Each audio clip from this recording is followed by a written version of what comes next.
Ils sont toujours là, les fous du bus, ceux qui adorent l'Atlético et ceux qui prônent l'Atlético et qui mettent l'Atlético franchement dans leur cœur. Et aujourd'hui les mecs, vous avez vu quoi? Vous avez vu quoi? Le Real pour moi a fait le meilleur match de sa saison en Liga avec Arbeloa parce que ils ont mis les meilleurs ingrédients et ils ont toutes mis en disposition. Et que pour moi, tu mets le même 11 de départ depuis plusieurs matchs, ça veut dire que la technique, elle marche bien. Arbeloa comprend ses joueurs, ça y est, Arbeloa a compris sa technique. Et pour moi, les lectures du match sont très intéressantes. Et je vois que Real, qui monte en puissance, surtout dans une période où c'est très très compliqué, où tu es en quart de finale, encore engagé en Ligue des Champions. Pour moi, le Real, a complètement relancé sa saison. Et pour moi, l'arrivée de Arbeloa et les prises de décision d'Arbeloa, parce que aujourd'hui, les mecs, Mbappé ne démarre pas pour la deuxième fois consécutive. Il démarre sur le banc. Pour moi, c'est une décision forte d'Arbeloa. Pour moi, il prend en rétrospection ce que le Real a de bien et ce que le Real peut faire de mieux. Parce que dans ce match de l'Atlético, ils mettent l'intensité, ils ressortent bien. Et pour moi, ils utilisent bien les éléments qu'ils ont, que ça soit Valverde, Brahim Diaz et Vinicius, qui sont tous excellents dans leur compartiment et qui ressort bien et qui met, pour moi franchement, j'ai jubilé devant ce match du Real, j'ai pris un plaisir fou à regarder ces joueurs-là être généreux dans l'implication, dans les replis défensifs, depuis vraiment ce match contre City, ça les a réveillés, ça les a surmotivés parce que le match du Barça à 14h sous le soleil, franchement, mais ça a été dur, on dirait, ils jouaient dans le désert, Franchement, il jouait à 40 degrés, on dirait, mais c'est pas normal d'être autant à ce niveau-là alors que t'es leader. Et pour moi, ça va se jouer au Classico, ce match-là. Ça va se jouer au Classico. C'est qui aura la grande motivation, qui aura qui sera encore frais dans sa tête, parce que pour moi, ça sera pas juste physique, ça sera aussi mental pour voir à quel point tu vas rentrer dans ce mois de la vérité, après la trêve bien sûr, où il faudra aller chercher tous les points possibles, et que pour moi, si tu perds un match ou tu fais une contre-performance, pour moi c'est terminé. Mais pour moi, ça va se jouer dans ce Classico, et pour moi le Real se prépare bien, surtout pour les matchs à enjeu contre le Bayern et surtout contre le Barça. Pour moi, le Barça qui est un peu en difficulté, t'as des blessures, t'as vraiment une équipe qui un peu n'arrive pas à garder le rythme, mais qui essayent de se ménager et de rester pour moi dans les starting blocks. Mais pour moi aujourd'hui, le match du Real pour moi change complètement l'idée qu'on avait du Real en début de saison, des joueurs qui pressent et des joueurs qui arrivent à se comprendre, même si pour moi la titularisation de Fran Garcia et de Carvajal, elle est un peu atténuée parce que le match contre City, ça les a complètement épuisés. Ils ont dû franchement faire tourner un peu l'effectif et que certains vont sûrement partir encore une fois à jouer des matchs, que ça soit en trêve ou que ça soit... Je veux dire, il y a encore trop d'échéances pour le Real, et pour moi ce match ça fait du bien parce que tu arrives à trouver tes joueurs dans des bonnes positions, tu arrives à voir Vinicius qui met pas trop en danger l'Atlético parce qu'il est bien. Je veux dire, il est un peu bloqué par deux joueurs de l'Atlético, mais c'est là où tu vois que ce Real peut monter en puissance. Ce Real peut mettre en difficulté son adversaire qui pour moi a eu un peu de chance parce que Lookman c'est pour moi le seul joueur dangereux de l'Atlético, parce que si tu vois les appels de balles qu'il fait, et non seulement en 2-3 passes, il a réussi à mettre en mal le Real qui s'est trouvé franchement à défendre bas. Ça devient très très compliqué quand t'as des joueurs, non seulement ils ont de l'expérience, mais pour moi la lecture de jeu de Carvajal qui est à des mètres et des mètres et des mètres de Lookman qui arrive à bien combiner, que ça soit je crois avec Griezmann et tout ça. Mais on l'a vu en début de match, à quelques passes et une projection et une passe peut casser une ligne et qui peut directement envoyer l'Atlético dans le camp du Real. Mais tu as vu que le Real a eu 2-3 opportunités, la frappe de Valverde sur le poteau, tu as eu une frappe de Vinicius, je veux dire le Real a des occasions, mais quand il faut être efficace, l'Atlético est là. Quand on les attend pas au tournant, ils sont là.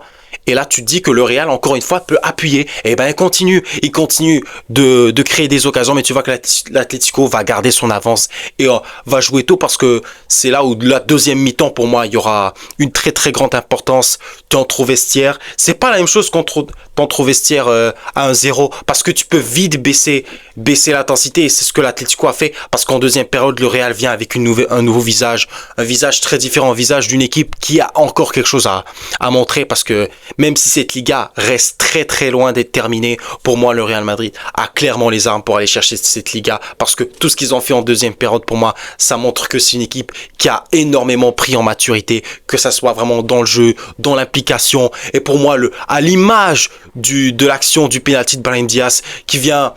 Pour moi, c'est complètement pour moi, la faute est complètement valable. Il y a clairement penalty parce que le joueur de l'Atlético ne ferme pas l'espace. Brahim Diaz peut prendre cette soute-là et aller vers l'intérieur et vient faire carrément lui talonner le pied et penalty pour le Real Madrid. Aucune contestation. Pour moi, c'est clair et net. Le Real est en train avec des meilleures intentions de jeu et le penalty transformé par Vinicius Junior qui avait simplement besoin pour moi, d'ouvrir sa marque et de montrer qui est Vinicius Junior parce que la deuxième mi-temps de Vinicius Junior, elle a souligné parce qu'il a clairement changé de visage, changé de dimension sous Arbeloa et ça montre que Arbeloa, il a ce côté humain que Xabi Alonso n'avait pas.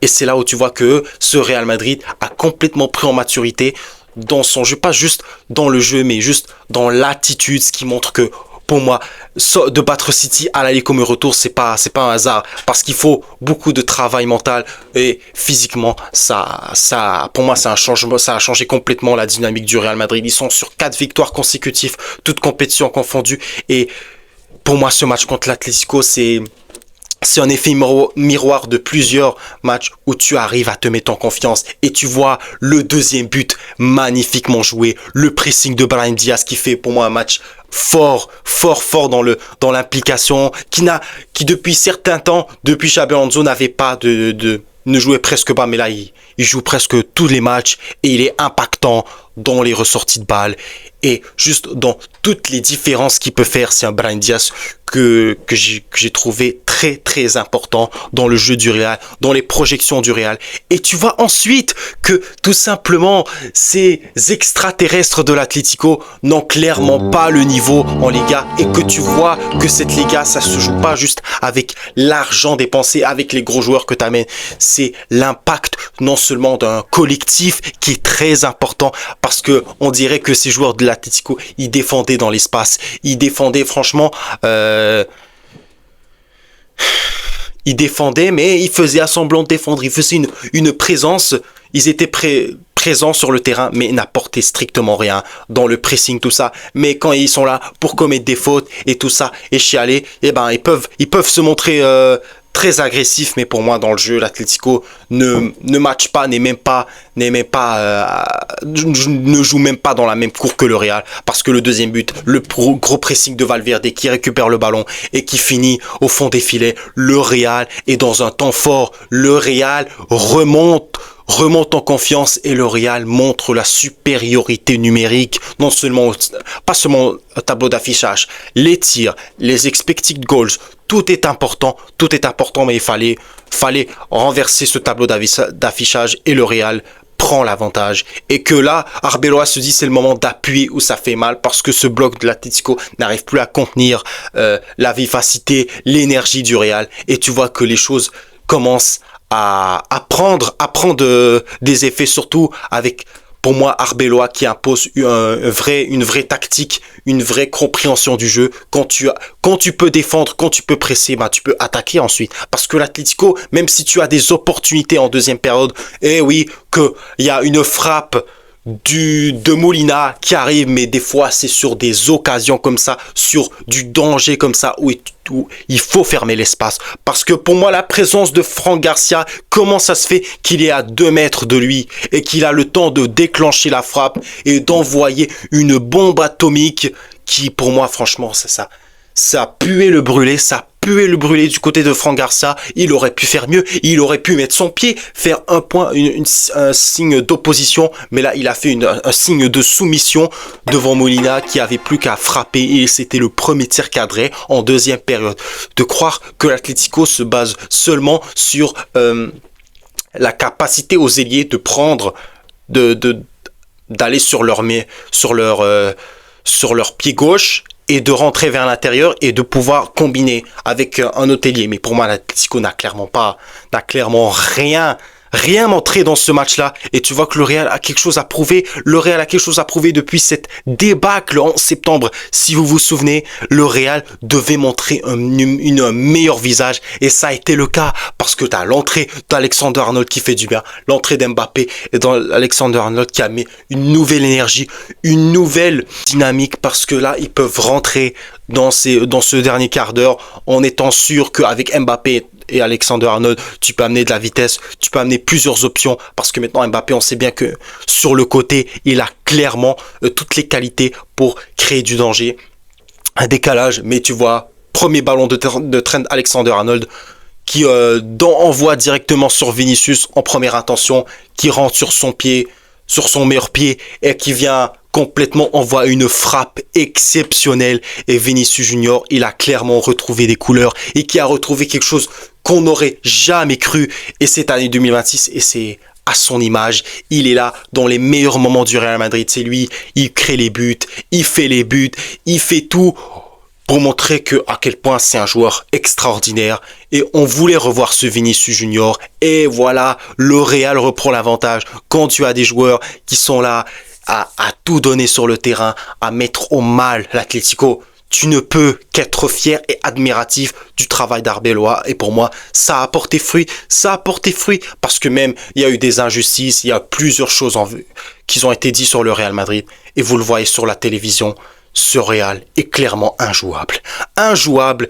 Et même si Valverde prend un carton rouge assez bête qui aurait pu être évitable, pour moi, le Real méritait clairement sa victoire. Le Real encore met la pression au Barça et le Real a clairement tout à jouer. Et pour moi, l'avenir du Real en avril, ça va être très très intéressant et j'espère qu'ils vont pas arrêter là-dessus. Ils vont pas arrêter sur ces résultats-là parce qu'ils peuvent aller même faire mal à cette équipe du Bayern. Ils ont les arguments, ils ont tout. Et Arbeloa, pour moi, il a clairement changé le visage de cet effectif. Ils ont créer une équipe de guerriers prêts à tout donner, à presser et à montrer que le Real a tout à jouer. Le Real peut jouer dans les deux tableaux. Le Real peut mettre au mal toutes les équipes de Liga parce que pour moi, il n'y a plus de Liga. Tout est déséquilibré. Pour moi, aujourd'hui, tout est question de valeur. Tout ce que tu empruntes, que tu imprimes et tout ça. Peut-être que Xabi Alonso n'était pas prêt à suivre ce projet-là, mais Arbeloa, ça fait longtemps qu'il est au Real. Ça fait longtemps qu'il a depuis qu'il est joueur, donc pour moi, il a toutes les valeurs, il a toutes les compétences pour réussir au Real Madrid. Et les critiques, ça sert pour surtout le rendre meilleur dans ce qu'il sait faire, communiquer avec les joueurs et bien sûr être proche des joueurs. Et le côté humain passe